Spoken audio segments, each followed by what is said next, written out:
তুরস্কের president Recep Tayyip Erdogan. বুধবার 18 December তুরস্কের রাজধানী আলাস্কার লেবাননের প্রধানমন্ত্রী নাজিব মিকাতির সঙ্গে এক যৌথ সংবাদ সম্মেলনে তিনি এসব কথা বলেন। এরদোয়ান বলেন, তুরস্ক লেবাননবাসীর ঐক্য ও শান্তির জন্য তার প্রচেষ্টা অব্যাহত থাকবে। আমরা লেবাননের স্থিতিশীলতা রক্ষায় যে কোনো প্রচেষ্টার বিরুদ্ধে দৃঢ়ভাবে অবস্থান নেব।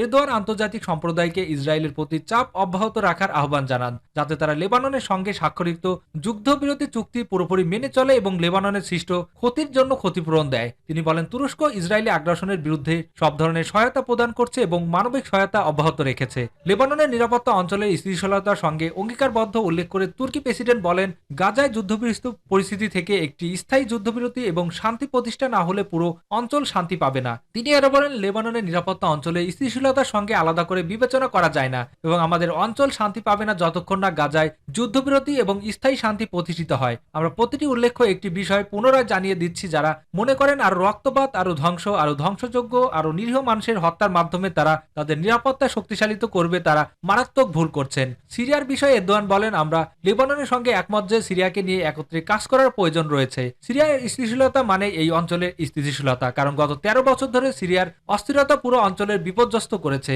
তুরস্ক লেবানন যেভাবে সিরিয়ার শরণার্থীদের আশ্রয় দিয়েছে তার প্রশংসা করে তিনি বলেন, আমাদের অগ্রাধিকার হলো সিরিয়ার পুনর্নির্মাণ এবং দৈনন্দিন জীবনকে স্বাভাবিক করা। এটি অন্তর্ভুক্তিমূলক এবং পূর্ণাঙ্গ স্থায়ী সরকার প্রতিষ্ঠা করা, যা সব সেক্টরে প্রতিনিধিত্ব করবে। তা শুধু সিরিয়দের জন্য নয়, আমাদের মতো অঞ্চলের দেশগুলোর জন্য অত্যন্ত গুরুত্বপূর্ণ।